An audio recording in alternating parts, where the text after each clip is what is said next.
Hello, everyone. This is your host, Manoj Tandon, and welcome to another episode of Dark Rhino Security Confidential. Today, we are honored to have Justin Daniels join us. Justin hails from Atlanta. He is a corporate M&A attorney who has a deep background in cybersecurity. But in addition to those credentials, he's a Tedx speaker.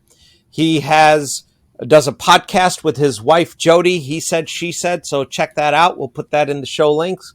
He has a very unique skill set that he uses to collaborate with executives to create and implement a multi-layered set of strategies to better manage cybersecurity and data protection. And, he has authored a book, which we're going to get into. The book is titled Data Reimagined and Building Trust One Byte at a Time.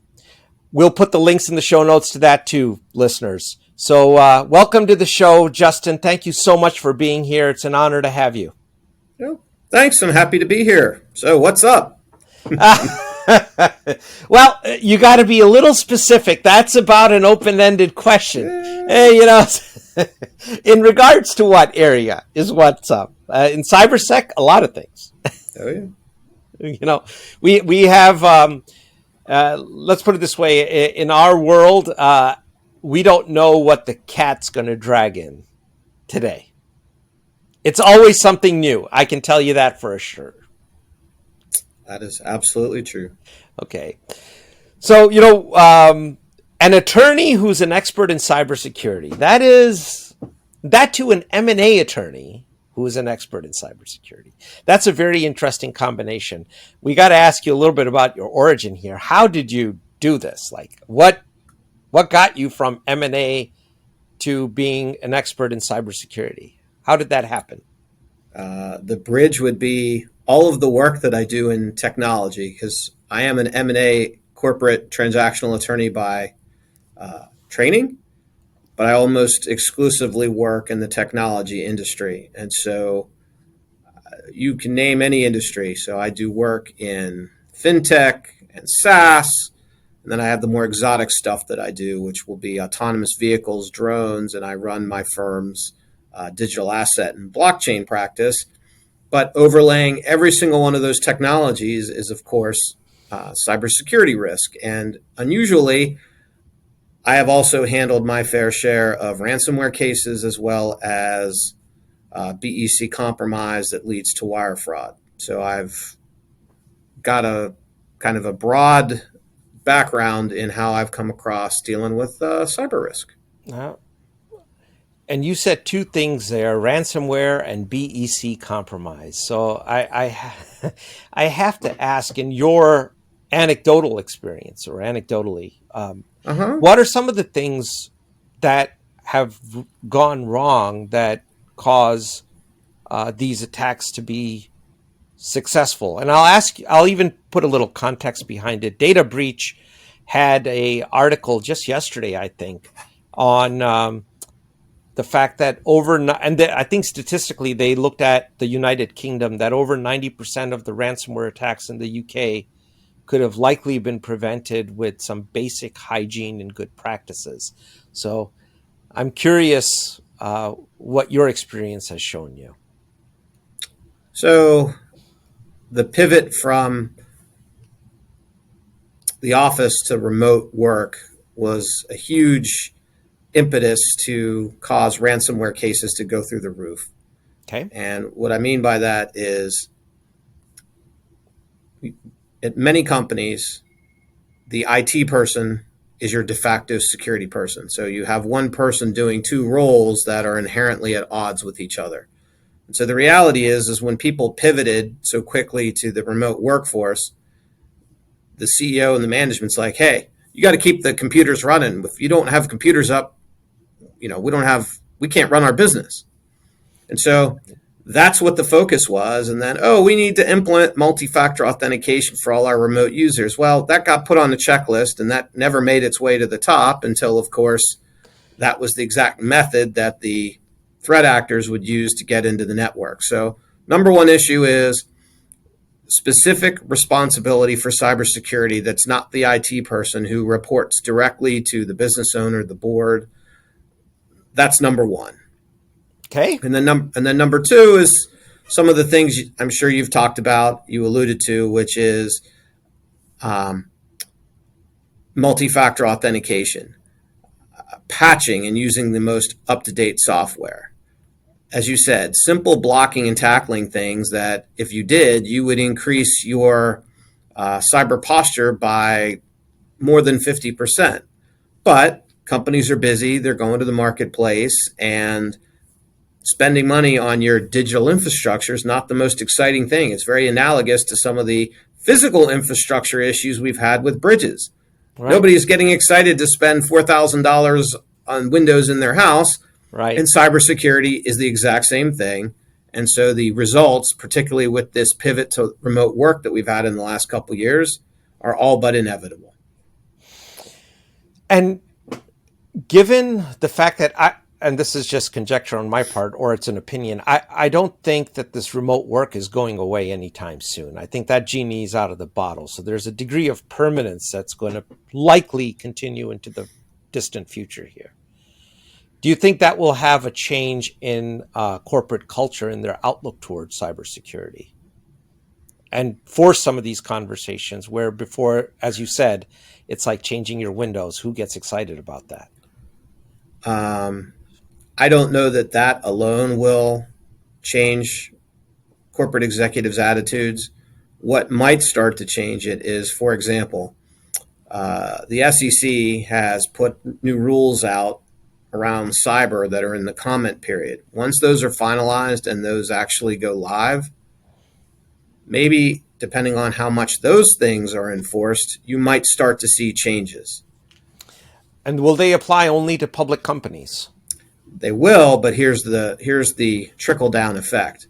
They're really, as you said, apply to public companies, but they really are targeting the third-party vendors of these public companies, because as we know, cyber risk isn't just the risk that your company has. Your security hygiene is only as good as your crappiest vendor's security.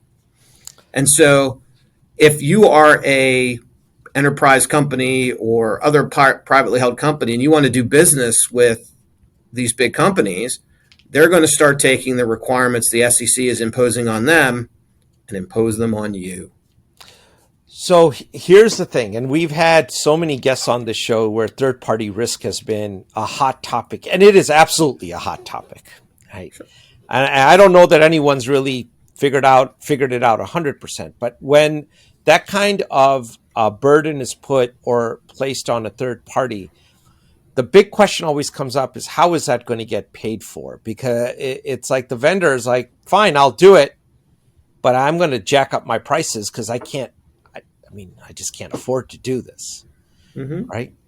And that's usually not acceptable to the buyer in many, many, many cases. So there's that tension that comes into play. Is there an amiable solution here of being able to accept some of this risk and saying, given the nature of what that supplier does, maybe we don't have to impose. It's not a one-size-fits-all kind of scenario. Well, really what you're talking about now is your third-party risk management program, meaning, as I like to say, if you're an e-commerce company and they're going to touch the website, then they may get what I like to call the cyber proctology exam. That's very invasive. However, if, like my law firm example, if our website goes down, it's a bad day. We're maybe a little embarrassed, but it doesn't impact operations. Now, if our document management system went down, now that's a wholly different story. So you're talking about one of the ideas is putting together criteria to put vendors into different tiers that results in different levels of cyber hygiene that are required. And then I'm sure you and I can have a whole discussion over how you might transfer risk via insurance, because that market has changed significantly in the last 18 months. But I think the days of a company trying to say we can't afford cyber anymore, well, you're in a digital 21st century economy. it's part of the cost of doing business, and there needs to be an educational component. Like Manoj, I'll give you an example. When you leave today and get into your car, what do you now do when you turn your car on? You don't even think about it anymore. What do you put on? The radio. Besides the radio, your seatbelt. Yes. Okay, but when you and I grew up, did your parents really wear seatbelts? No. What changed? I don't think we even had a shoulder belt in our car. Well, in the 60s, Ralph Nader was the one who really sounded the alarm. And of course, as you know, nowadays, we're ensconced in airbags and all kinds of other technology. Yes. But pursuing my metaphor a little further is, well, what changed? Why are we now wearing seatbelts today and we don't think about it? It's just part of our daily routine. We have 24 hours in a day. Now we get in a car. It's part of our routine. We buckle up. Why? Well, one, we've had education. Mothers Against Drunk Driving really had a compelling, thoughtful campaign that made people aware that putting your seatbelt on saves lives, and we should do that. We also have now laws in almost every state, except for maybe I think Vermont, that requires you to wear a seatbelt. And so your viewers are probably asking, why are we talking about seatbelts? I came to learn about cybersecurity. The answer is, how do we make cybersecurity the digital seatbelt of the 21st century and really get people to think, okay, when I'm developing my new product, Zoom would be a great example. I build security into the design of the product because that's just what you do instead of what we do nowadays, which is it's an afterthought until, of course, we have the inevitable breach. That's a big chunk of the medical device market too, Justin. Like I said when I spoke, cybersecurity overlays every technology that you can pretty much think of nowadays. It just overlays it. So how do we get to the point where in development, the C-suite is like, show me the specs. How are we dealing with security? How are we dealing with privacy? But we don't have that right now because most startups, they need to do two things. They need one, a minimum viable product, the MVP, and two, they need customers. So I'm going to use Zoom as a great example. When Zoom came out, listeners, do you remember, did Zoom have any kind of requirement for a password? No, why not? No. Because the key to Zoom scaling and becoming what it's become is it was convenient and easy to use. Yes. Even the installation of a password made it a little less convenient. And the product development people and the executives like, no, we don't want a password because if this isn't easy to use, people aren't going to use it. But then what happened? Well, it created the opportunity for the Zoom bomber. And then, of course, it came out that they gave information to Facebook. And so they got sued under law, settled for $85 million. And then at that point, it's like, oh, let's call in the security professionals. But at that point, it was just a cost of doing business. Why didn't they just build that into the product at the inception? Because we're not at the point yet where security is built in by design. It's an afterthought. That's why it needs to be a shift in our thinking and our laws so that it is by design. And you know what? This was actually a question later on down that I had for you that you just jumped right ahead to. The companies, it's a lot of times these cyber breaches and the ensuing legal and financial jeopardies that followed are just viewed as a cost of business, right? I guess part of the education, it may be if the consumers, if we all decided, you know what, the cost is going to be, we're just not going to support that organization anymore. That might actually make a material change in people's thought process. I don't know if there's other things that you deal in trust practice all the time that can be done to change that mindset of the company.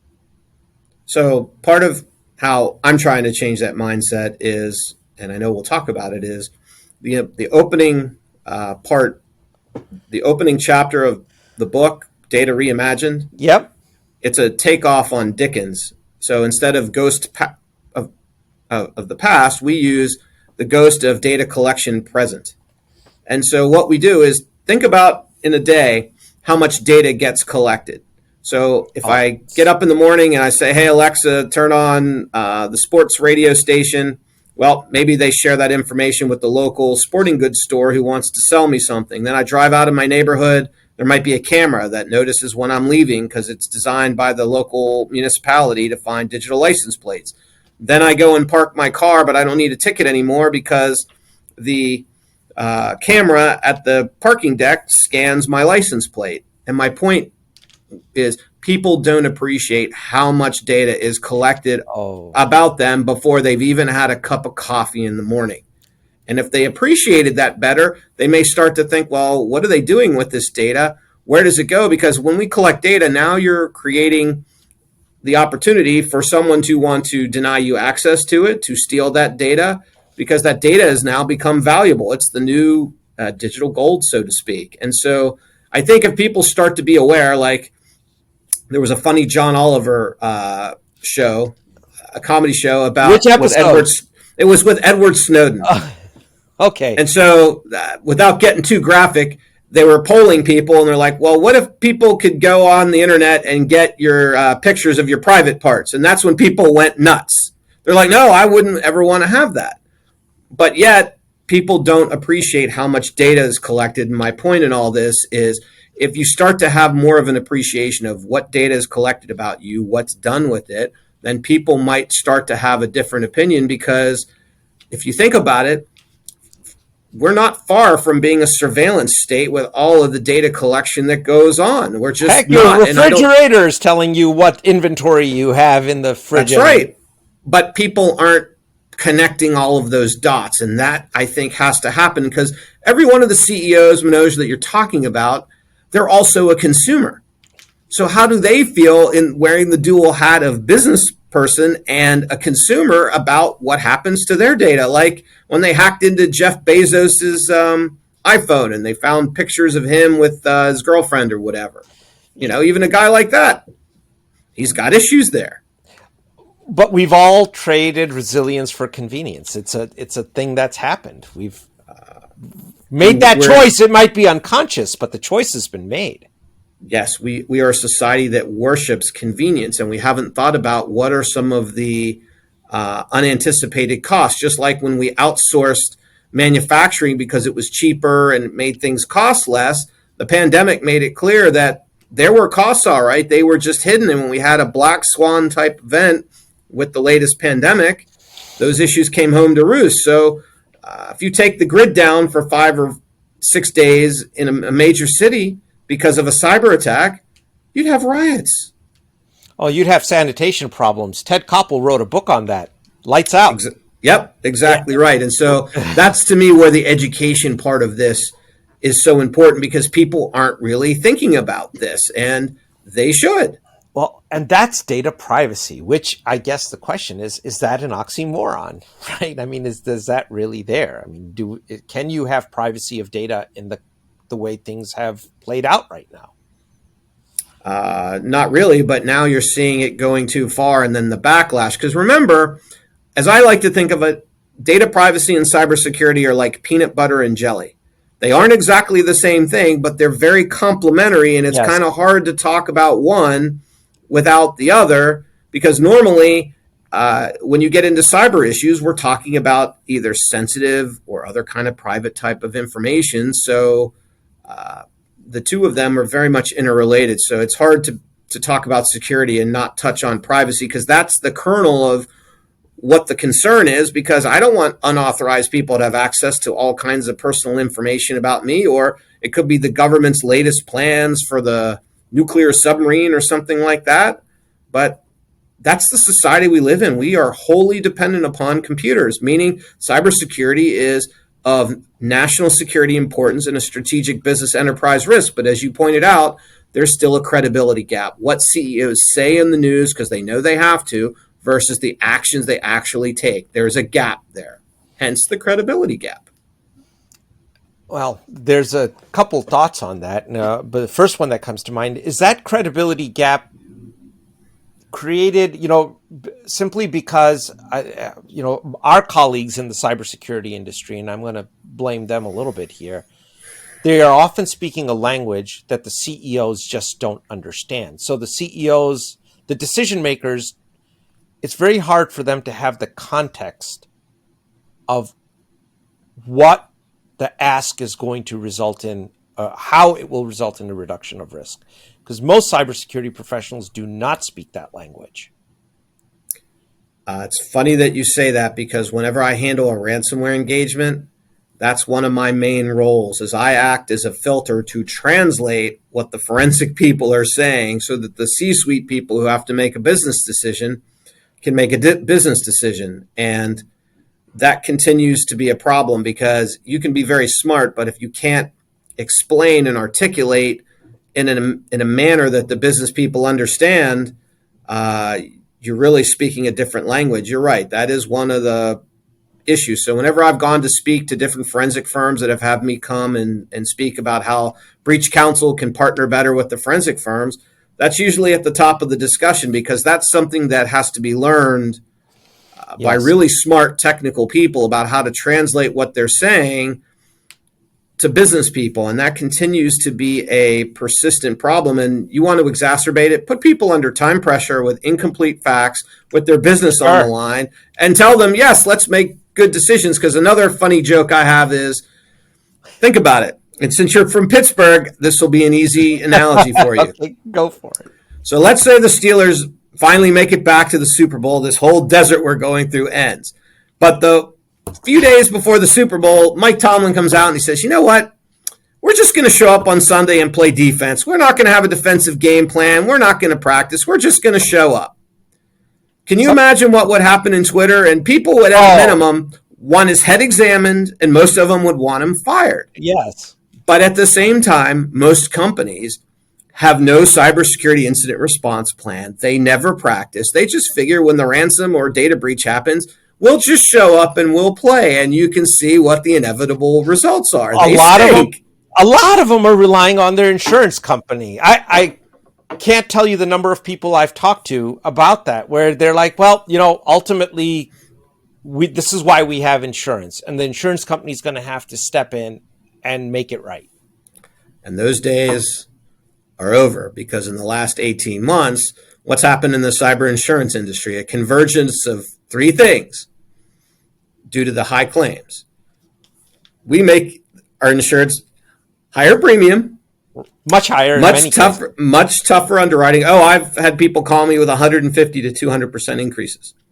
So much higher premiums, much tougher underwriting. And guess what you get for all that? You get less coverage. You get much less coverage. Correct. So the days of saying, oh, I've got cyber insurance coverage for that and relying on that, those days are long over. And, if you even want to get insurance and you don't have multi-factor authentication and you're not using it throughout your organization, good luck. You're basically uninsurable by 80% or more of the industry. So what we are seeing is, one, we have some market forces because of what's going on in insurance. We are seeing some things around the law, like with the SEC regulations. And so we are starting to see certain things start to bring cyber into a sharper focus, but we still have a long way to go, because every week on the blockchain, there's a big hack. Zoom is a recent great example of a big company in that industry where security was an afterthought. And until those things change, unless we see some type of 9/11 style cyber breach, things are going to continue the same way. I honestly think, and that's what Jodi and I wrote about in our book, that if you are proactively thinking about privacy and cybersecurity, that is an opportunity to build trust with your customers and really have a competitive advantage. That's a very interesting concept. So you're saying that you could, in the marketplace, gain market share from your competition.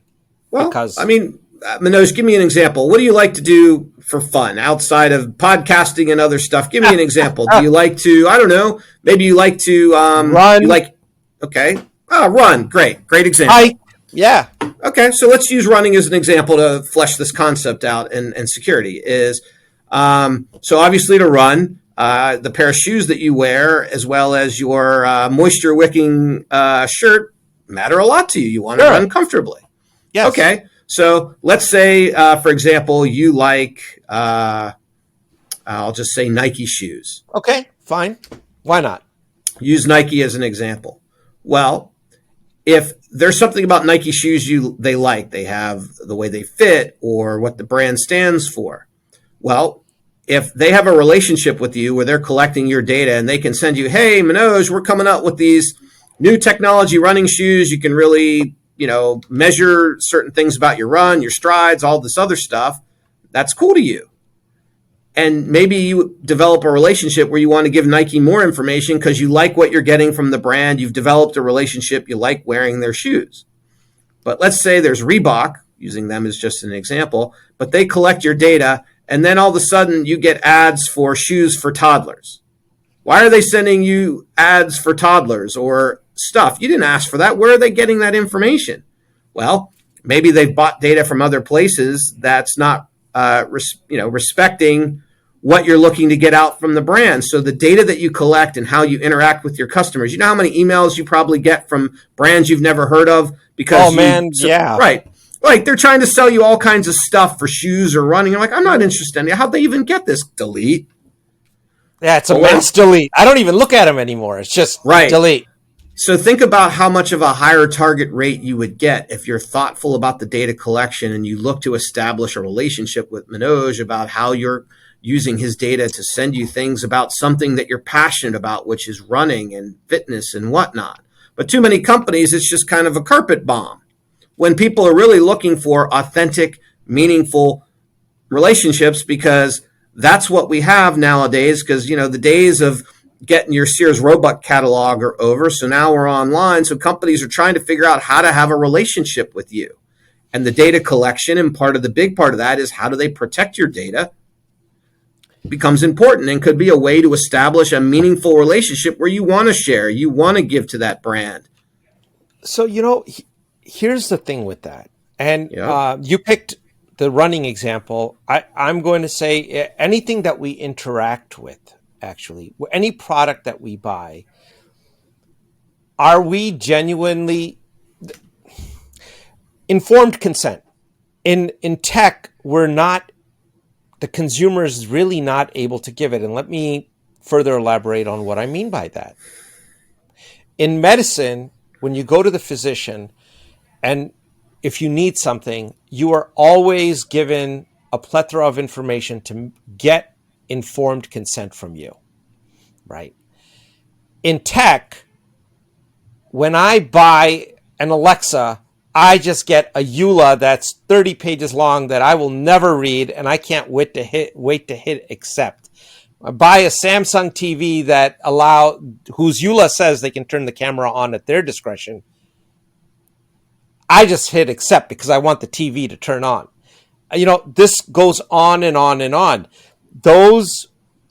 When you purchase tech, you are giving legal consent, but it's really not informed consent. So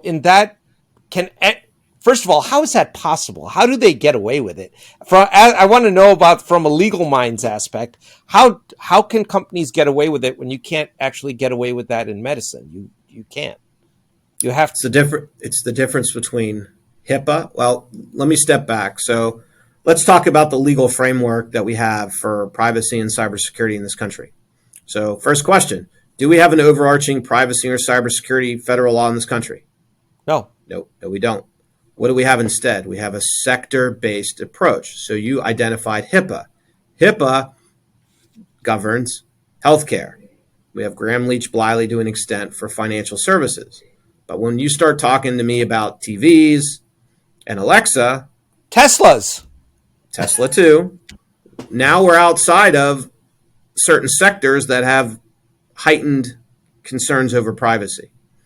And so when we get down to privacy concerns, the way this country has handled it, in contrast to Europe, for culturally different reasons, it's company first, government second, consumer third. I could agree with that completely. Okay, that's not debatable. That's just factual. But that's the policy consideration. So now what you're starting to see is California leading the way, trying to push back on that some with the California Consumer Protection Act, CCPA, and then the California Privacy Rights Act, CPRA, to try to change that balance. Because now as a consumer, you have the right to see your data, opt out to have it transferred, deleted.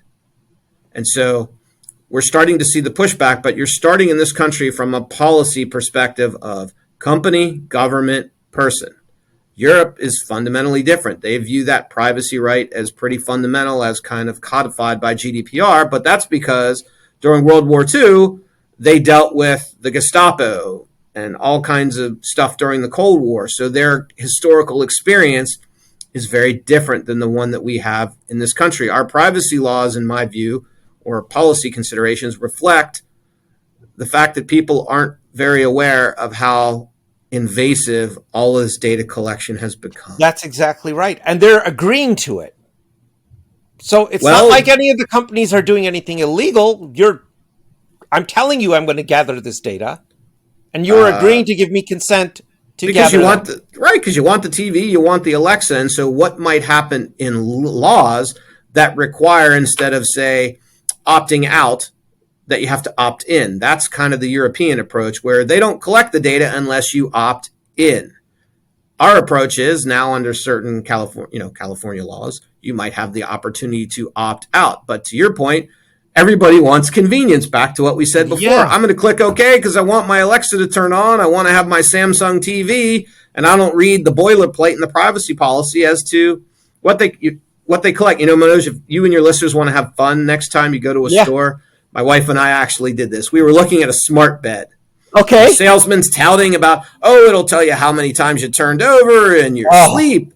And so, because my wife's a privacy professional and I'm involved in security, we said, well, who collects this data? Who do you share it with? And he's like, we're a big company. Someone else has this handled. Oh, wrong answer. So we went and got their privacy policy, and lo and behold, we read some articles where in the past this particular manufacturer had issues and been called upon by certain consumer groups for what they were doing with that data. Because it's amazing to me, but if you run Manoj and it's collecting your data about how many steps you take and your heart rate, sure, is that HIPAA data or not? It is, because I can backtrack a lot of things from that. It's not. That kind of data is not protected under HIPAA, because HIPAA was passed in the late 90s. It's never been updated for what reasonable people would think is health data, because a healthcare provider didn't collect that data. That wasn't involved in providing you a healthcare service. So that's why I'm saying you have the convergence and you all of these disparate puzzle pieces, but that's kind of where we stand right now. It seems kind of crazy, but that's the reality. Well, so without the consumer pushback and some policy changes, the consumer is going to have a very hard time connecting the dots and acting on it. But hopefully the listeners here get that, and they should try the little experiment you just suggested. I think that'd be a heck of a lot of fun. It's actually hilarious, because you listen to the marketing people, and the key part of privacy is the intersection between privacy and marketing. Marketing people hate privacy because they want to grab everyone's email address, market. But what they don't appreciate is, if you want to, Zoom bomb me with marketing stuff, what's Manoj going to do? And I'm doing it too. Delete. I hate this brand. All they do is harass me. As opposed to an approach where you're more targeted, you're thoughtful about the data collection. Because if people find out, Manoj loves to run, but that's what you're dealing with. That's the real intersection. It's between privacy and marketing, and then security obviously layers over all top of that, because what's a key component of privacy? Preventing unauthorized access. But there's the other part of privacy, which is, what data are you collecting and what are you using it for? To your point, what's Alexa doing, or the Samsung TV doing with that webcam while I'm watching whatever program you're watching? Well, people should read their agreements, and they might be surprised what's actually written in there. So, sure, they're hiding it in plain sight under a barrage of legalese. Uh-huh. And that to me is not informed consent, but I get it. Well, informed consent from a pragmatic perspective versus a technically legal one. Like, I see them all the time. I've written them, the I accept on the button, because that is a way to give consent. But the bottom line is, what they're telling you is, well, if you don't want to consent to my terms here at Amazon, you don't have to use Amazon. So they're giving you a choice, but most consumers don't view that as a choice because they want to use Amazon. Yeah, it's not a choice. I mean, some of these things are getting stuck into our day-to-day lives at this point. Sure. Well, I'm sure you've had somebody on the show to talk about, hey, I've got AWS, my security is great. Oh, you know what? That's a whole can of worms. There's probably 5 or 6 episodes on that topic that people have, various very smart people have talked about. So let's talk about your book. I want to make sure we give some time to that. Sure. Yeah, absolutely. So Data Reimagined, Building Trust. What was the impetus behind the book? What sparked your wife and yourselves, Justin, to do this? Okay. So all right. She's a privacy professional, and during the pandemic, we started a podcast together, the She Said Privacy, He Said Security podcast. Both of us speak separately, but people asked us to speak together. So the Jodi and Justin show did that. And then one day we're sitting in Boulder last summer, and Jodi's like, what do you think? Should we write a book? And I started thinking about it. I was like, yeah, we should do it. And then we came up with what would be something we could contribute that's meaningful. And that's where we came up with the idea of the way that the thesis is, Manoj, using you again as an example. Please, go ahead. The way that Nike treats your data is by extension the way that they treat you, because this data collection has become so pervasive that by extension now, how do you want to treat your customer? Well, it's how you treat their data. And so we came up with the idea that we would write a book around how do we get executives who are non-technical to understand that, hey, I should care proactively about privacy and security because it helps me create trust and build a relationship with my customer. Because every business is trying to build a relationship with their customer so that they buy whatever that product or service may be. And what they don't appreciate is they're implementing data privacy or lack thereof and security practices that are ensuring that they are eroding trust. If you don't believe me, think of Facebook, Google, and others where this has all become an issue. So we said, okay, how can we write a book that is really accessible, where we tell stories? The Digital Seatbelt is one. The Day in the Life with Dickens is another, to make security and privacy accessible, because as you correctly pointed out, Manoj, there's so many really great professionals out there, but they sometimes find it difficult to communicate privacy and security concepts and ideas in a way that non-technical business people can understand. So we tried to cut through that and make the book very entertaining, accessible, plus you get the husband and wife banter to boot. And that's the bonus. That's the icing on the cake. Oh, yeah. When people have Jodi and I come speak, they get the entertaining husband and wife banter. So it's educational, but there's a degree of entertainment to it because of that. So you have, I was only able to skim the pages. I wasn't able to read, in all honesty, the book, right? But I looked at, some of the chapters are very intriguing to me, and they could be a show in themselves. So one of the chapters is Hacks and Hackers. Oh, yeah. Tell us about that. Oh, I bet you the favorite part of that chapter for a lot of people is where we talk about, back when you and I went to high school, it was the jocks were like the rulers of the school. Sure. Their literal muscle was street cred. Well, now we live in a society where it's kind of flipped. The person who's sitting behind the computer screen, who's, doesn't care about working out, with the touch of a button, they can wreak havoc. Yes, they can. They can shut down the stadium if they want. That's right. And so one part of the book or in the chapter I write about, and I say, those folks, they don't respect the CEO. They think he or she is a complete idiot and a moron, and they use the hacking to basically demonstrate that, they're superior, and that's their version of street cred. It's not how many push-ups they can do or how far or how many yards they can run for. It's who can they hack. That's a really good observation.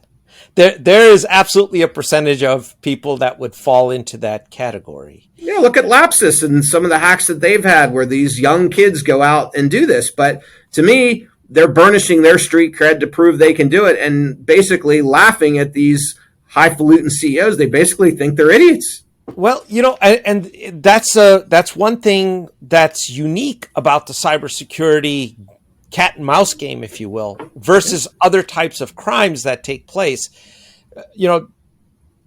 These bad actors are very intelligent, and they're using their intelligence for what we may consider nefarious purposes. For them, it may be money, it's street cred, or it may be a matter of national pride, depending on where you're in the food chain.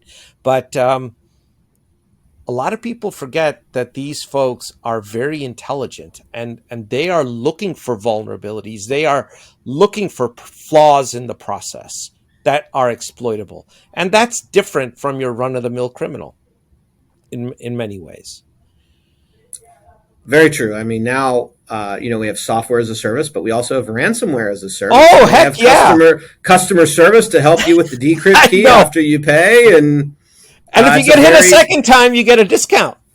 Right. So you're right. Remember, technology are tools.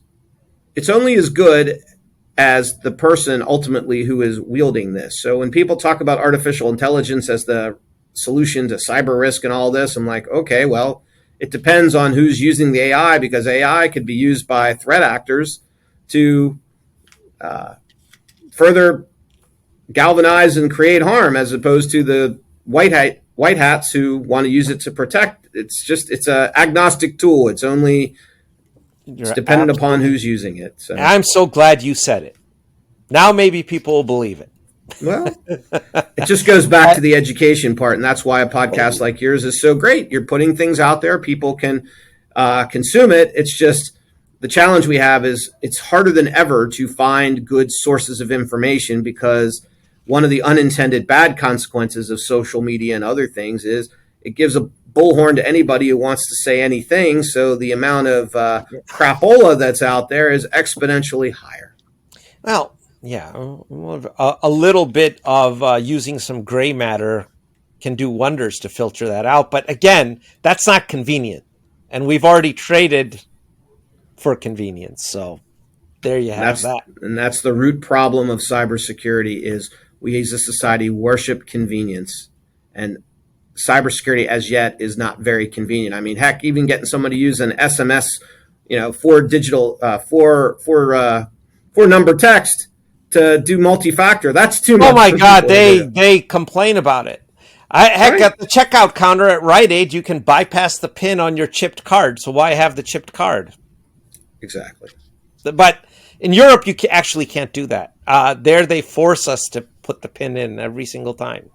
So let's talk a little bit about the last chapter in your book, and we're talking about inconvenience, and this is a big one, defense in depth. Tell us about it. What is it? It's a subject that's near and dear to my heart, but as an attorney, what is it? I guess from my perspective, defense in depth is when back in the Middle Ages, the gold was in the castle. Yes. So the castle had a moat, a drawbridge, a relief army, all kinds of multiple layers to protect the gold. That's right. Well, now in the 21st century, all the gold is digital.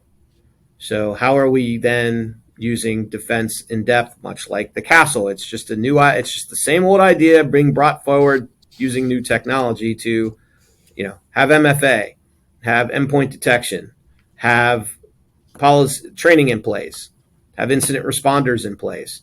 And so the solutions are out there. It just comes down to the will to want to implement them and accept a level of inconvenience. Because think about it. One thing to get your money stolen, but let's say people want you to start flying autonomous drones that replace a pilot. Or an autonomous vehicle like you've seen. If cybersecurity is not good, people are literally putting their lives on the line. So it may not be as easy for those industries to get around cyber, because losing all of your money is a horrible thing, but that's not the same as crashing a drone, crashing an autonomous vehicle. But what's meant is, and why that chapter is there, is explain to readers, the non-technical business reader. That's what the book's designed for, to help them think about that in terms that are understandable to them. That, to me, is one of the key things we tried to do in the book, is make it relatable. And that's what makes it so valuable. Yes. And when you look at defense, something like defense in depth, and you're absolutely correct in your description of it. The trouble you see is, again, the IT professional, a lot of times, and I'm generalizing, I know there's exceptions, but a lot of times they're going in saying, we want Justin to buy a new firewall. We want to go in and buy this new DLP offering. And the decision maker has no idea what's the strategy behind defense in depth for his organization and where this component wise item is actually going to fit in and what difference will it make in his landscape of risk. I think that's right. And we never, therefore, a lot of times we never get to defense in depth. A lot of times it becomes a thing of, I've seen, especially in, maybe not in the enterprises as much, but in small, medium businesses where we spend a lot of our time, they're looking for, I hate to say it, but a convenient solution. I got a vendor I'm going to buy one technology and it does it all. And I'm done. And that's a disaster just waiting to happen. Not because the technology is bad, but the thought that needed to make it all work properly and become part of the fabric of the company is really not been done. It hasn't been put in. Yes. So I'm actually coming home to Pittsburgh next week to speak at a conference at my alma mater, Duquesne, where I went to business and law school, to talk about vulnerabilities with smart contracts and digital wallets. So here's yet another industry on top of drones and autonomous vehicles, blockchain, making all the same mistakes, because phishing is even more of a devastating way to attack a smart contract or a digital wallet, because the moment they've phished your private keys, they can steal whatever they want anytime they want, and it happens like that. And so the point is, the threats keep evolving. We keep evolving technology, but it all comes with what I call the handmaiden, new cyber threat that has to be managed. So to your point, you can buy a technology at a point in time, but as the threat evolves, you have to change with it. You can't really keep your 2005 network 10 years later, because unlike a fine wine, that network doesn't get more robust with time. It's just a ticking time bomb. I mean, I represented a private equity firm. I handled a ransomware event for them. And I'm like, how old is this IT infrastructure when you invested $10 million? It was like 2002. I was like, well, you should have just hung a sign on it that said, please ransomware me. I'm sure that went over like a Led Zeppelin. Right. But you would think in this day and age, how did that not get addressed in due diligence? But yet it happens. They were focused on buying stuff. And that's another issue, is in the context of M&A, which I do a lot of, is people want the deal to get done. They don't want to spend the time, the effort, and delay it by getting into all this stuff around cybersecurity, which, I mean, Marriott and Target, Yahoo, Neiman Marcus. I can go down a spade of M&A deals. A graveyard. Yes, there's a graveyard of M&A deals. I might have to borrow that from you. Thank you for that. But yeah, that's... Anyway, I mean, I see that, all the time. So on that note, I wanted to give the last couple minutes here for you to plug whatever you would like our listeners to know about, things that you're involved with that are coming up, book events, anything. You and your wife, Jodi, are you guys making appearances? What's going on that you'd like our listeners to? So our book made it to number 4 on the Wall Street Journal list of best new ebooks. So that was pretty exciting. That was validation in the marketplace that maybe our little book had some interesting thoughts. Congratulations. We're excited about that. As I said, next week I'm speaking in Pittsburgh at Duquesne University on security issues around smart wallets and digital contracts. Or no, smart contracts, digital wallets. We're having a moment there. It's okay. But otherwise, it's just, the message to your viewers that we really need to start to think about the amount of data that gets collected and make people aware of that. Because if people start to realize that, then the things from privacy, and data security, I think, flow from that. Because think about the next time you go to the restaurant and they say, hey, we'd like you to pay this way. We'd like your email address. Then you might ask the person, what are you doing with this email? Or what are you sending me? And then you might politely say, you know what? I don't want to give you that email. And start to be thoughtful about when you give that information out, because so much of marketing is about getting your email address, and start to thoughtfully decide, do I want to sign up for this app? Because, when they give you free stuff, they really just want your information. Yes, they do. So I think that's where people need to start thinking differently, because at the end of the day, we live in a society where we have to go buy stuff and they want to sell us stuff. Be a little bit more discerning about who you want to trust with your information and who you want to buy stuff. At the end of the day, to some degree, you have a say in that. But at the same time, you also want to be making your voice heard that, hey, the policy of company, government, consumer last is not to your liking. I couldn't agree more. Couldn't agree more. Well, Justin, I know we're at the hour here. It's been a pleasure to have you. There's 1,000 more questions. We were a little bit all trying to cover everything, which we did as much as we could, but we'd love to have you, and hopefully you can have your lovely wife join us as well. Next time, come back on the show, and we can get even further deeper into some topics here. Thank you for your time today. I had a great time. Thank you so much, Justin. Take care.